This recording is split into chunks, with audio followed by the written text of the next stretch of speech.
one of the issues with New Year's resolutions, of course, is we all break them. It's difficult because people go like, oh, I'm tired, like I drink too much, I don't exercise enough, I eat too much, I eat bad food, or something like that. Typical New Year's resolutions, right?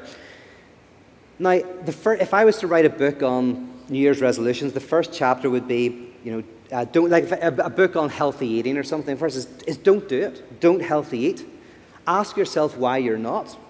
Or ask yourself, if you feel that you should be eating healthy, or if you feel you should be exercising more, if you feel that you should be doing kind of like some practice like yoga or something more, but you're not doing it, don't try to do it. First step is just ask yourself why you're not.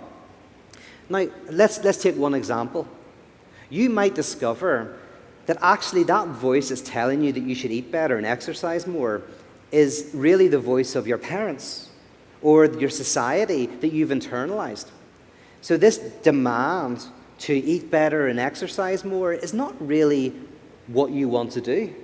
You think you want to do it, but actually it's this other voice within you. So many of us do not desire what we desire. We end up doing jobs that actually, weirdly, our mother or father would like us to have done.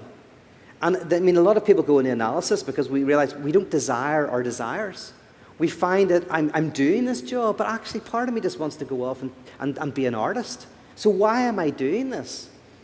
Oh, maybe I'm trying to please an internalized voice that was from somewhere else that I've internalized as kind of like oppressing me. So the first step is you might go, oh yeah, actually, that's an external voice. And then you realize that your lack of exercise and maybe that you not eating healthily is your protest against that voice.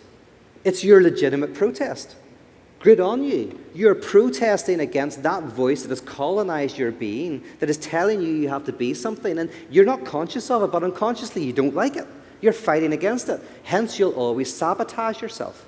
We always sabotage ourselves. So then what's the next step? The next step is exorcism, getting rid of that voice, removing that voice. We're going to come back to exorcism hopefully later. We need to, remind me. We remove this voice, right? You get rid of the voice. So now you don't have to eat healthier or exercise more. There's no voice telling you to do that. But here's the weird paradox.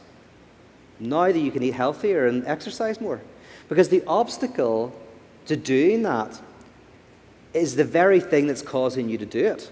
Remove the obstacle and you remove the desire to protest against the obstacle. So if you want to exercise more and eat healthier, you will. It's a weird thing to get your head around, right? The inner voice, I should exercise more and eat healthier.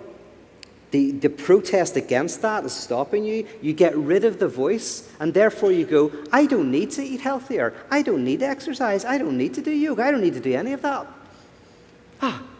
So I don't need to protest against it. So therefore I can do it if I want.